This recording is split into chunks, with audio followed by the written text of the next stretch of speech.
Ahora vamos a hablar de las reservas matemáticas modificadas. En un seguro de vida individual, la prima pura solo será suficiente para pagar los beneficios del seguro si ocurre lo siguiente.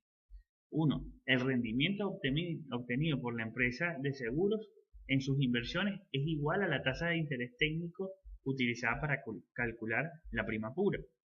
En un segundo escenario, si la mortalidad de los asegurados de la empresa de seguros es igual a la mortalidad empleada en la tabla de mortalidad utilizada para el cálculo de la prima. O si la empresa de seguros puede administrar su cartera de vida sin incurrir en gastos. Y en un último escenario, si las reclamaciones por muerte son pagadas al final del año póliza en que ocurren. Bajo estos 4 supuestos, la lógica es que la aseguradora calcule todas las reservas matemáticas puras. Ahora bien, si el gasto en que incurre la aseguradora cada año coincide con el recargo previsto en la prima comercial para afrontar estos gastos, no queda duda que las reservas matemáticas deben calcularse tomando en cuenta las primas puras.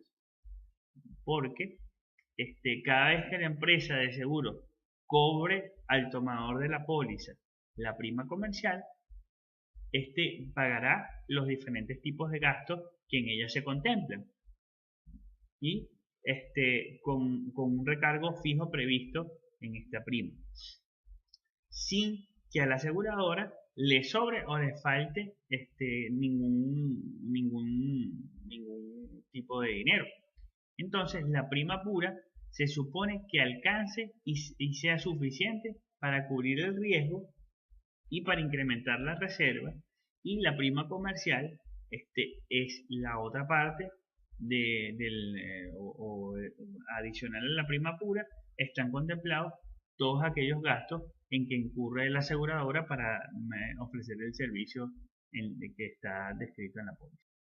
En la práctica, lo anteriormente dicho no ocurre, ya que durante el primer año póliza los gastos que incurre la aseguradora son considerablemente mayores que en los años de renovación. En parte porque los gastos de administración son mayores para las emisiones. También las comisiones en el primer año son, en la mayoría de los casos, son mayores.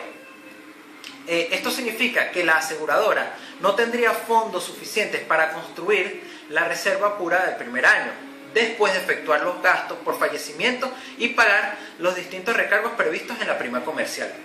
Para impedir esto, para las empresas que operan seguros de vida individual, se han diseñado una serie de métodos para modificar las reservas matemáticas, las cuales arrojan resultados sólidos desde el punto de vista financiero y sin duda montos más reales o más realistas que los que se originan calculando las reservas matemáticas sin ningún método de modificación. Una aseguradora que constituya reservas matemáticas puras no necesariamente es más sólida que una empresa que utilice estos métodos de modificación de reserva. Para definir las variables de este método podemos decir que alfa es la prima natural del primer año, beta es la prima modificada en los años de renovación y P, prima pura de riesgo nivelada, donde siempre se va a cumplir esta relación. Alfa va a ser menor que P y P va a ser menor que beta. Hola, les voy a hablar sobre la ecuación general de modificación de primas para la modificación de reservas.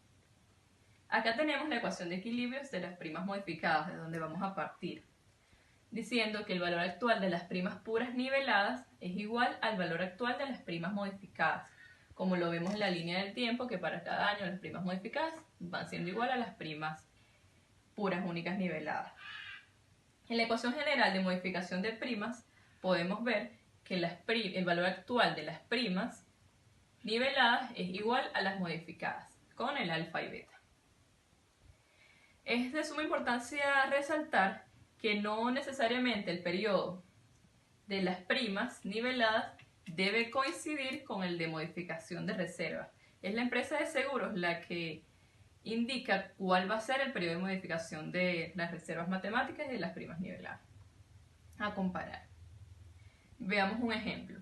Supongamos que se quiere modificar reservas matemáticas durante 10 años en un seguro de vida entera con pago de primas anuales limitadas a 20 años. De este lado de la igualdad tenemos las primas niveladas por 20 años y del otro las modificadas. Se quiere modificar las primas solo durante 10 años, es decir, vamos a ver de 0 hasta 9 las primas con modificadas de alfa y beta y luego colocamos con un diferimiento de 10 años las restantes que no serán modificadas. Hola, mi nombre es Elías Cedeño y vengo a hablarles del método de Silmer o temporal preliminar.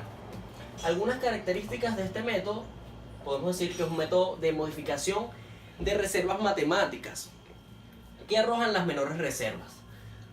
También se puede definir como la combinación de un seguro temporal de un año más un seguro temporal de n-1 años contratado a la edad de x más 1. Como podemos notar en este gráfico, alfa es la prima de modificación del primer año, beta sub z, beta supra z es la prima de modificación de renovación y p es la prima la cual se cobra. Podemos notar que la diferencia de p menos alfa es la cantidad máxima que se le permite a la aseguradora tomar como préstamo para hacer frente a los gastos elevados del primer año.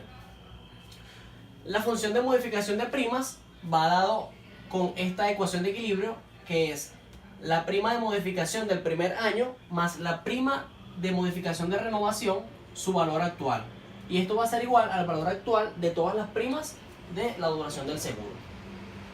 Al despejar beta de esta ecuación, podemos llegar a que va a ser igual a la prima más la cantidad máxima que se le permite a la aseguradora tomar como préstamo por todos sus años. Podemos también decir, uno de los supuestos de este método, que la reserva modificada del primer año va a ser igual a 0, como podemos notar en esta expresión. Hacemos la suma de la prima de modificación del primer año y le restamos el monto que se está dispuesto a pagar por el fallecimiento del primer año, y eso va a ser igual a 0. La reserva, mejor dicho, para los años mayores a 1 se puede notar aquí con esta expresión: el beneficio del seguro menos la prima de modificación de renovación del resto de los años mayores a 1, prospectivamente hablando. Y bueno, como ya sabemos, beta es igual a esta expresión que está aquí, y la reserva de Silmer quedaría con esta expresión. Es importante también destacar que la prima siempre va a estar acotada entre la prima de modificación del primer año y la prima de modificación de renovación. Muchas gracias. Mi nombre es Exen Villarroel. Voy a hablarles sobre los métodos aproximados, en específico sobre el método preliminar completo y el método de Silmer. Comenzaremos con el método temporal 2 años preliminar completo. ¿Sí? Este método nos habla de que la prima comercial, a pesar de tener un recargo, el recargo fijo para los gastos, es insuficiente para el primer año y para el segundo año. Por eso nos dice que la empresa de seguro debe destinar P menos alfa sub 0 a la F para poder cubrir esa insuficiencia de gasto en los 2 primeros años. Quedándonos de tal manera P menos alfa sub 0 a la F, siendo alfa sub 0 a la F la prima modificada del método preliminar 2 años para el primer año, y alfa sub 1 a la F cubriría el segundo año. Del tercer año en adelante utilizaremos beta a la F y M2, que es el capital asegurado en caso de fallecimiento para el segundo año. De tal manera que la ecuación de equilibrio y las reservas modificadas nos quedan con las siguientes fórmulas. Podemos ver cómo el método de Silmer resuelve el problema para las empresas de seguro del primer año de contar con un recargo que sea superior a los gastos de ese primer año. Sin embargo, no es aplicable para todo tipo de seguros de vida individual. Y en la siguiente tabla veremos cómo es. Podemos ver como para el ordinario de vida, el total a los 65 años y el vida entera 25 pagos, tiene una cantidad adecuada. Sin embargo, para el vida entera 10 pagos y el total 10 años, ya la cantidad se hace bastante exagerada, por lo cual se recomienda utilizar otro método para este tipo de seguros de vida individual.